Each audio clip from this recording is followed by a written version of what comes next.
아침 신문 귀로 읽기 김용민 PD의 조간 브리핑.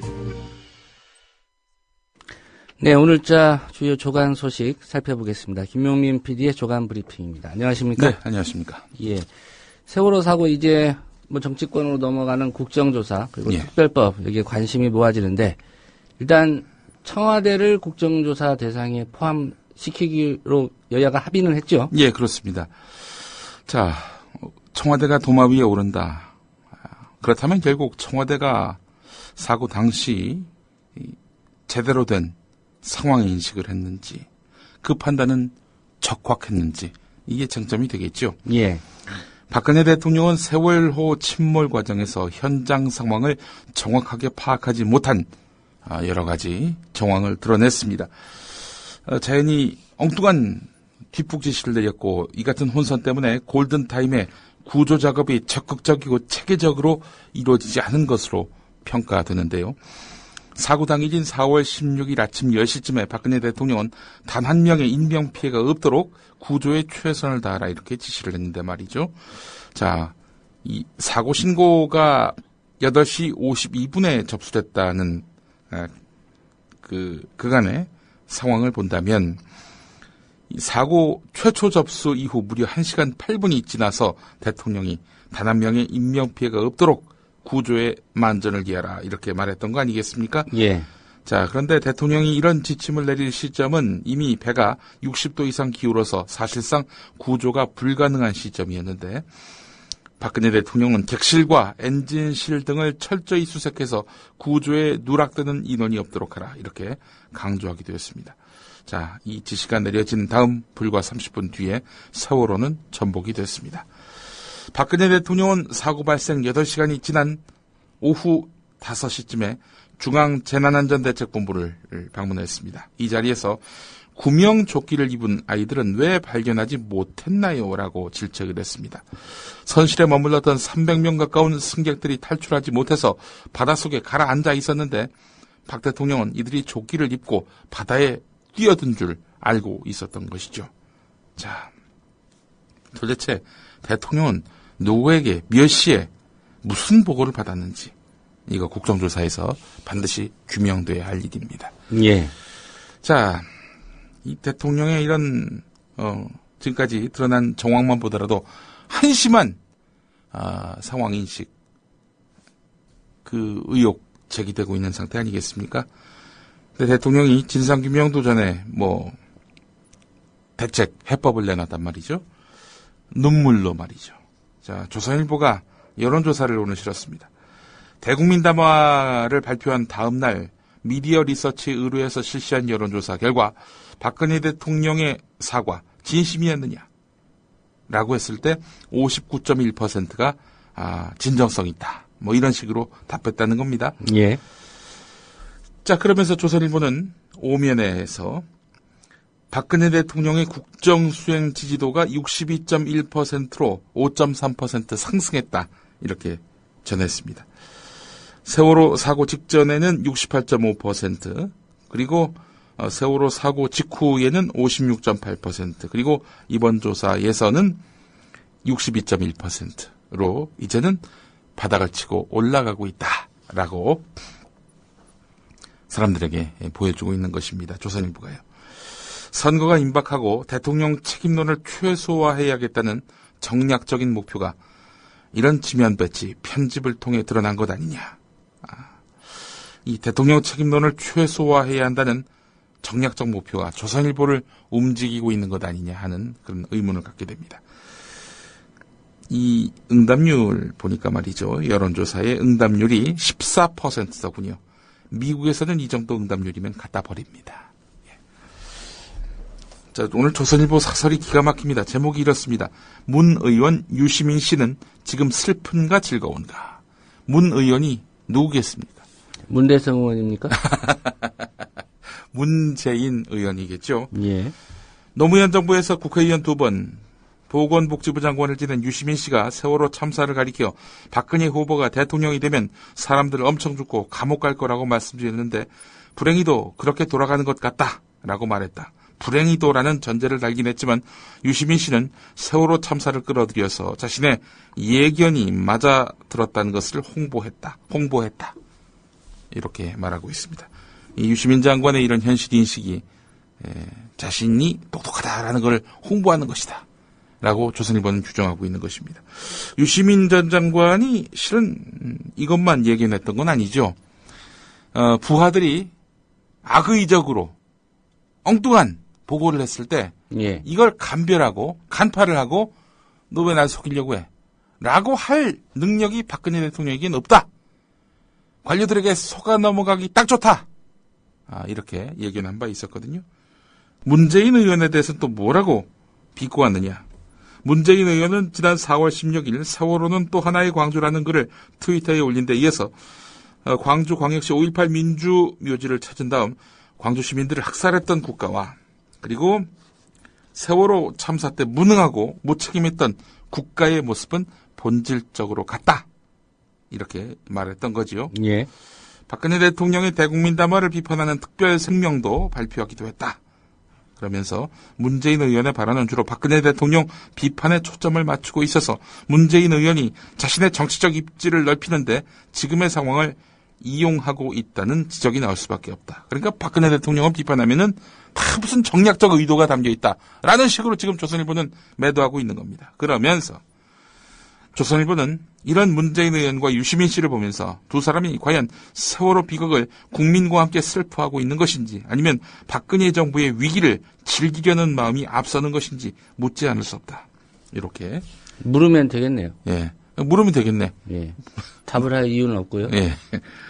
세월호 국면에서 박근혜 대통령 책임론, 능력 부재론이 강력하게 대두되고 있는 상황이니까 조선일보는 이것도 어떻게든 이것도 막아야 되겠다라고 마음먹었던 모양입니다. 그래서 대표적으로 문재인 의원, 유시민 전 장관, 노무현 전 대통령과 가까웠던 이 두 인물을 앞세워가지고 결국 보수층들의 결집을 노리려는 것 아니냐라는 그 의도를 저는 읽었습니다. 이런 시각이라면 대국민 담화 때 박근혜 대통령 눈물은 진짜 슬퍼서 흘린 것인지 묻지 않을 수 없다. 이런 네. 사설도 가능하겠네요. 그렇습니다. 예. 조선일보는 문재인 의원, 유시민 전 장관의 지금 속마음은 세월호 참사 때문에 슬픈 게 아니라 오히려 즐기고 있는 것 아니냐라고 매우 악의적으로 묘사하고 있죠. 조선일보에게 묻고 싶습니다. 조선일보는 지금 슬픕니까? 아니면 선거 패배가 두렵습니까? 박근혜 대통령과 이익 공동체인 조선일보의 실체를 알아야 이 조선일보의 이런 농단, 기만 이런 것들을 읽을 수 있는 겁니다. 중앙일보 한번 읽어보겠습니다. 정말 제가 어제 페이스북에다가 엄청나게 크게 웃었다라고 말씀드렸던 사진 한 장이 있습니다. 김기춘 실장 갈 때까지 가보자. 이런 글귀를 구원파 신도들이 금수원 앞에 이렇게 딱 걸어놨죠. 예. 어제는 또 하나의 플래카드가 더 달렸습니다. 김기춘 실장 갈 때까지 가보자. 글귀 위에 우리가 남이가. 이게 우리가 남이가. 이 말이 1992년 12월에 초원 복집 사건 때 예. 이제 김기춘 전 법무부 장관이 부산 지역 기관장들을 모아다 놓고 김영삼 후보를 밀어야 된다. 우리가 남이가. 예. 이렇게 얘기했던 것들을 비꼬는 차원도 있지만 저는 한 발 더 나가서 구원파하고 김기춘 실장 우리 남 아니다 이런 얘기 아닙니까? 그렇죠. 예. 뭔가 거래가 있는 거 아닌가라는 의구심이 들었는데 거래가 있다면은 그야말로 정말 코미디지요. 자, 이와 관련해서 중앙일보는 이 김기춘 실장을 엄호하고 나섰습니다. 이용혁 건국대 경찰행정학과 교수의 말을 빌려가지고 엄호하고 나섰는데요.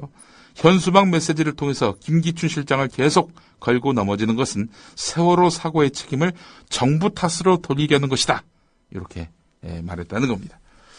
대통령 책임론을 최소화하기 위해서 오늘 조선일보 1면, 3면, 4면 이 골든면에는요. 유병헌 회장에 대한 집중 공격성 기사가 배치됐습니다.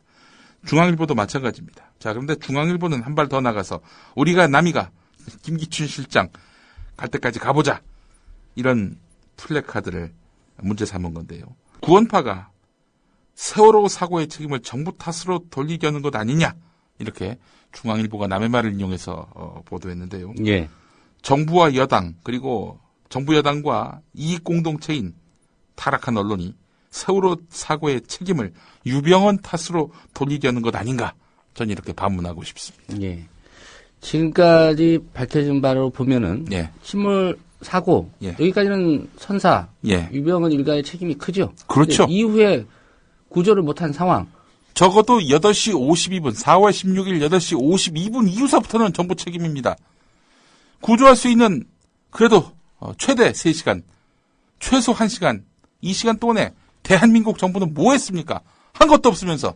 대통령은 엉뚱한 상황 인식이나 하고 말이죠. 관료들한테 농간당한 거 아닙니까? 능력과 지혜가 부족한 것이 확연하게 드러났는데 말이죠. 이 타락한 언론들은 이런 정부, 대통령 감싸고 돌고요. 이 모든 책임을 다 유병헌에게 뒤집어 씌우고 있습니다. 이 자들이 도대체 누구와 이 공동체인지를 따져본다면 이런 기사에 눈과 귀가 흐려질 리가 없습니다. 예. 박근혜 대통령의 언급 한마디만 다시 강조를 하겠습니다. 네. 단 한 명의 인명피해도 없도록 구조에 최선을 다하라고 했는데 단 한 명도 사실상 구하지 못했습니다. 그렇습니다. 그게 결과입니다. 예.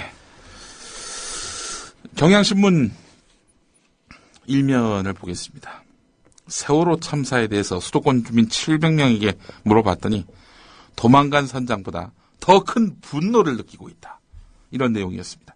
한국피해자지원협회 안산지역 심리지원단이 지난달 21일부터 5월 10일까지 수도권 지역 주민 700명, 이 가운데 안산 시민이 212명입니다. 이분들을 대상으로 심리검사와 상담을 진행했더니 세월호 침몰 사고의 충격이 10대와 20대보다 30대 이상의 연령대에서 더 크다는 결론이 나왔다. 이렇게 밝혔습니다. 30대는 전 연령층 가운데서 가장 큰 심리적 충격을 받았는데요. 40대는 희생자들과 비슷한 또래의 자녀가 있어서 큰 슬픔과 분노를 느끼고 있는 것으로 보입니다. 30에서 40대 분노는 최근 앵그리맘 등의 유모차 시위를 통해서도 드러났는데 도망간 선장보다 무능한 정부의 대처에 더 큰 분노를 한 것으로 조사됐습니다. 세부적으로 보겠습니다. 충격과 괴로움의 이유를 묻는 질문에 658명이 답했는데 어린 학생들의 비참한 죽음에 대한 괴로움이라는 응답이 가장 많았고요. 이게 한 401명이었습니다. 658명 중에 구조 대책에서 무능하고 믿을 수 없는 정부 때문에 충격과 괴로움을 금하기 어렵다. 이 답은 299명, 300명에서 1명 모자란 사람들이 답한 것입니다. 피해 가족들의 상실감에 대한 안타까움 212명이었습니다. 선장 선언에 대한 분노다. 이 답은 169명이었습니다. 연구를 진행한 공정식 경기대 범죄심리학과 교수는 40대는 세월호 사건을 지금 당장 나의 문제로 인식해서 자꾸 떠올리고 괴로워하는 반면에 미혼자가 많고 자녀가 어리거나 앞으로 자녀를 가질 계획을 세우는 사람이 많은 30대의 경우 잊기 위해서 일부러 회피하는 등 혼란이 크다. 공동체 내에서 폭넓은 대화를 통해 해결해 나가야 한다. 이렇게 말했습니다. 자, 그러나 조중동을 보게 되면은 이 모든 책임이 유병헌에게 있는 듯 몰아가고 있습니다. 호도하려는 거죠, 호도. 정부의 무책임한 행태, 이거는 세월호 유가족에 대한 긴급 생계비 지원 실태를 보면은 더욱 확연해집니다. 안산시청이 최근 유가족들에게 긴급 복지 지원 제도 연장 지원 안내 공문을 보내면서 소득, 재산, 금융 같은 3가지 자격 기준을 안내한 것으로 확인되었습니다. 이거는 결국 보건복지부의 어떤 지침에 따른 것인데요. 예. 앞서 정부는 유가족 전원에게 한 차례 생계비 지원을 지급했는데요. 4인 가구 기준으로 108만 원입니다. 이번 연장 지원은 긴급 생계비를 받은 유가족 가운데 생계가 어려운 가구에 대해서 6월, 7월 2개월 분의 생계비를 추가로 지급하겠다는 취지입니다. 그러나 지나치게 엄격한 자격 기준 때문에 논란이 일고 있습니다. 월 소득 244만 원 이하, 부동산 포함 재산 8,500만 원 이하, 금융자산 300만 원 이하의 3가지 조건을 하나라도 충족해야만이 아니라 3가지 조건을 모두 충족해야만 생계비를 받을 수 있습니다. 안산시청은 실거래 가격이 아닌 공시지가로 재산 가치를 측정하기 때문에 유가족 대다수가 해당된다 이렇게 설명을 했지만 설득력이 떨어진다는 겁니다. 국토교통부 부동산 공시가격 알림에 따르면 유가족이 많이 거주하고 있는 안산 고잔 일동의 경우 자녀를 둔 가족이 사는 중소형 연립주택의 매매 가격이 8천만 원에서 9,600만 원입니다. 다른 기준들도 마찬가지로 논란거리입니다. 맞벌이만 해도 한 달에 240만 원을 넘게 벌고 은행에 예금이 300만 원도 없는 가정은 오히려 찾아보기 힘들 정도다. 긴급 생계비 추가 지원을 받을 수 있는 유가족이 그리 많지 않을 것이다. 이렇게 말을 했다는 겁니다. 한 유가족은 시간이 지날수록 경제적 어려움은 더 커질 것이 분명한데 정부는 여전히 안이한 대처로 일관해서 유가족들을 2번 울리고 있다. 이렇게 분통을 터뜨렸습니다. 생색만 내고 말이죠. 예. 자, 박근혜 대통령이 얼마 전에 대국민 담화를 할 때 이런 말을 했습니다. 해경의 구조, 군안, 경비 분야 업무는 신설될 국가안전처가 맡고 수사, 정보 기능은 경찰청으로 이관할 것이다. 그러니까 이제 그동안 구조, 군안, 경비에 집중을 해야 하는데 오히려 수사 정보에 쏠리다 보니까 해경이 제 역할을 못했다. 이런 지적들이 쭉 나왔죠. 예. 그걸 이제 받아들인 것 같습니다. 자, 그런데 오늘 조선일보가 말이죠. 이면에서 해경이 없는 바다. 위태롭다. 중국 어선의 불법 조업. 이거 어떡할 거냐. 국가안전처가 단속만 하고 수사는 결국 경찰이 하도록 현재 구조가 돼 있는 건데 앞으로 하겠다는 그 계획을 보면은 그 국가안전처가 단속만 하고 수사는 경찰이 하도록 돼 있는데 이거는 효율적이지 않다.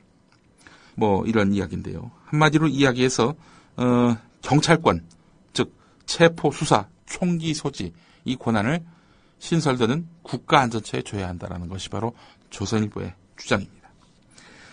신설될 국가안전처 공무원 수를 따져보니까 800명인데 이 가운데 700명이 해경에서 이렇게 넘어오는 사람들이라고 합니다. 그래서 사실상 간판만 바꾸는 거 아니냐 이런 얘기가 쭉 나왔는데요. 그래도 그 수사권, 이 경찰권 이거는 다 경찰청이 가져가니까 국가안전처는 좀 다를 거야라는 이제 반론이 있었어요. 자, 그런데 말이죠.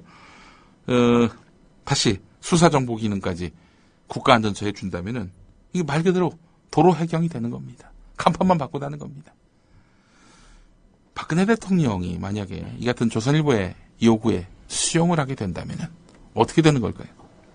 잘 모르고 국가 개조 방안을 내놓았거나 또는 급한 비를 피하기 위해서 뭔가 좀 큰 대책을 내놔야 하니까 국민 기만을 했거나 둘 중에 하나 아니겠습니까? 예. 뭐 상당히 충격 요법을 썼다 이런 지적은 있었고요. 예. 대책 내놓기 전에 조선일보에 좀 자문을 구했더라면 하는 생각이 듭니다.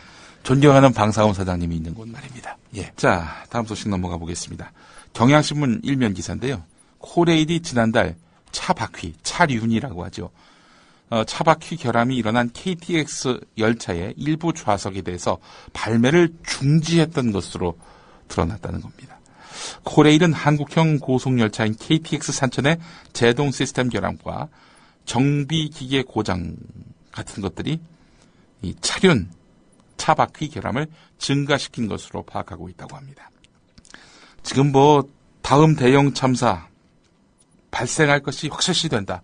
그게 KTX냐 원전이냐 온갖 억측들이 지금 나돌고 있지 않습니까? 예, 여기에 대한 대책을 지금 정부는 세우고 있는 건지 아니 세울 능력이라도 있는 건지 국민들은 진지하게 자문하고 있습니다.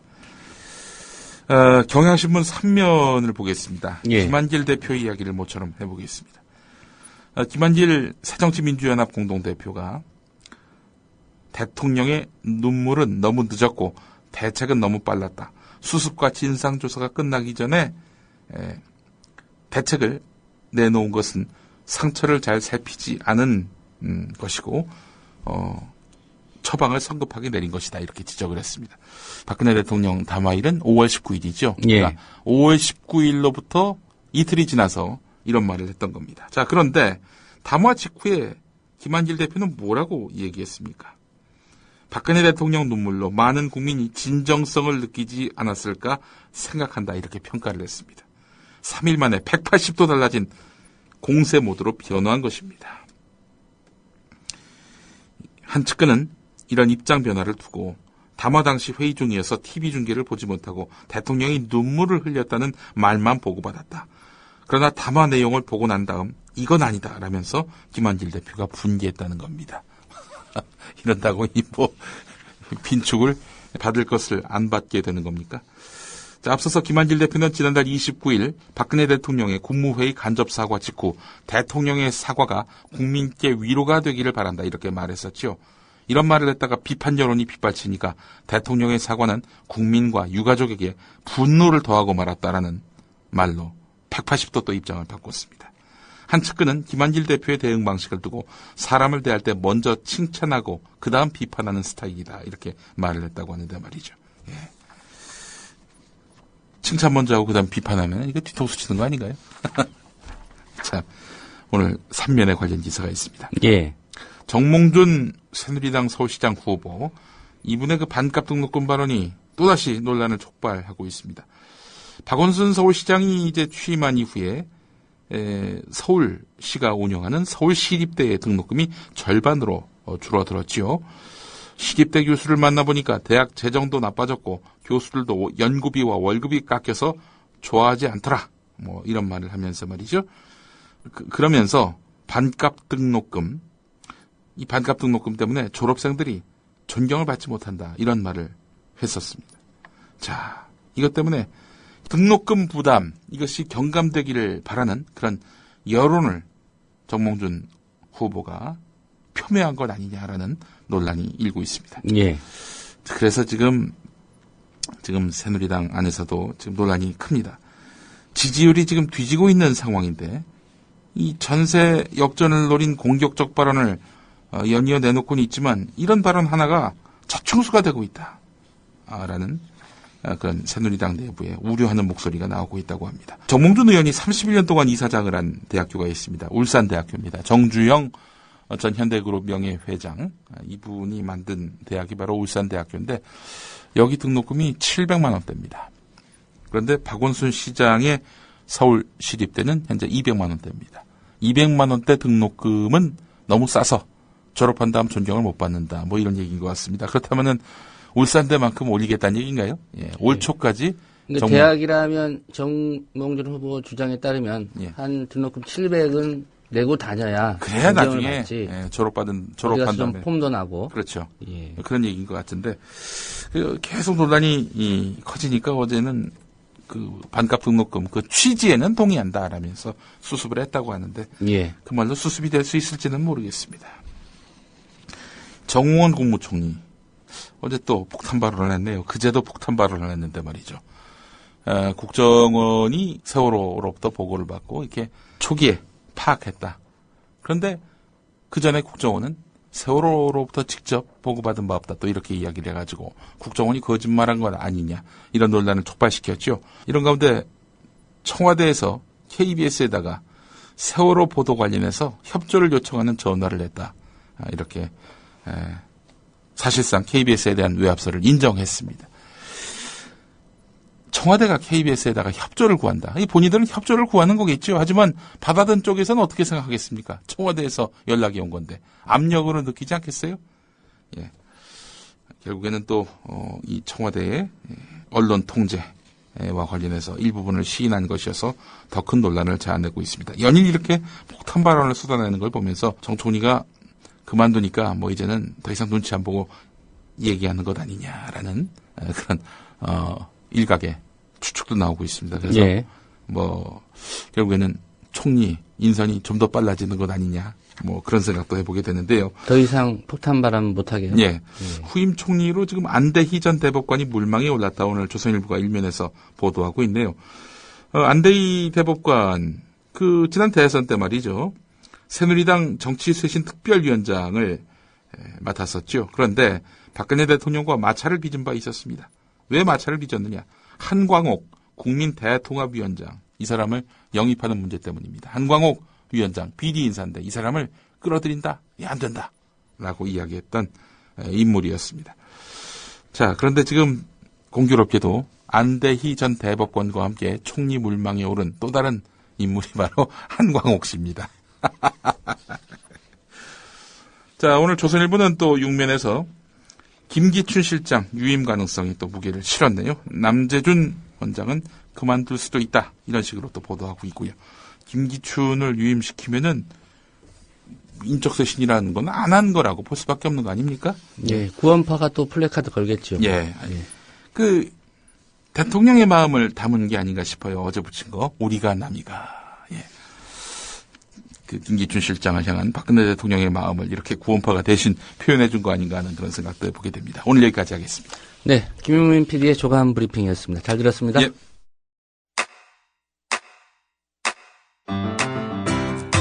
국민 라디오 지지하는 4가지 방법 아시나요? 다운로드하기, 별점 주기, 댓글 달기, 구독하기. 국민 라디오를 보다 많은 이들에게 전할 수 있는 가장 손쉬운 방법. 다운로드하기, 별점 주기, 댓글 달기, 구독하기. 잊지 마세요. 다운로드하기, 별점 주기, 댓글 달기, 구독하기.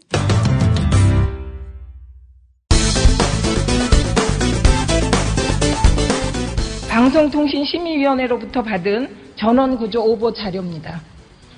MBC 11시 1분, SBS 11시 7분, 어이없는 건 KBS입니다. KBS가 이 오보 몇 시에 보도했는지 아십니까? 정확한 시간은 알지 못합니다. 그 시간을 모르시고 여기 나오셨습니까? 너무하신 거 아닙니까? 화면이라도 보시죠. 11시 26분입니다. 네.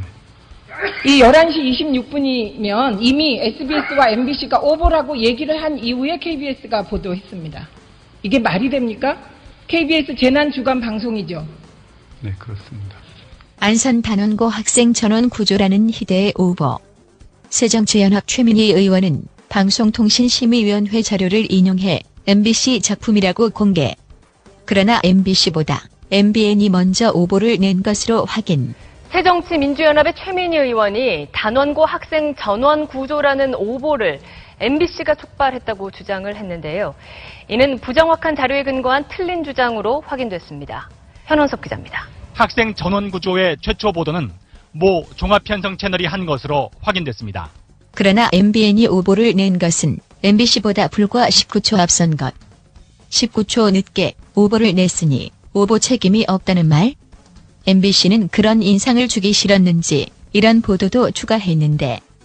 한편 MBC는 이번 논란을 떠나 MBC 역시 세월호 참사 보도 과정에서 오보를 내고 정정 보도를 하는 등 그동안 희생자 가족들과 시청자 여러분께 혼란과 상처를 드린 점을 깊이 반성하며 재발 방지를 위해 더욱 노력하겠다고 밝혔습니다. MBC 뉴스 현원섭입니다.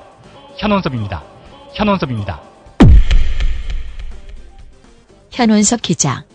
이 사람은 누구일까요? 이 보도를 했던 사람입니다. 안철수 후보 측이 박사 학위 논문 표절 의혹 제기에 대해 표절이 아니라고 반박했습니다. 그러나 이 안 후보 논문에 나오는 공식의 오류도 표절 대상으로 제기된 논문과 같은 것으로 드러나 의혹은 여전합니다.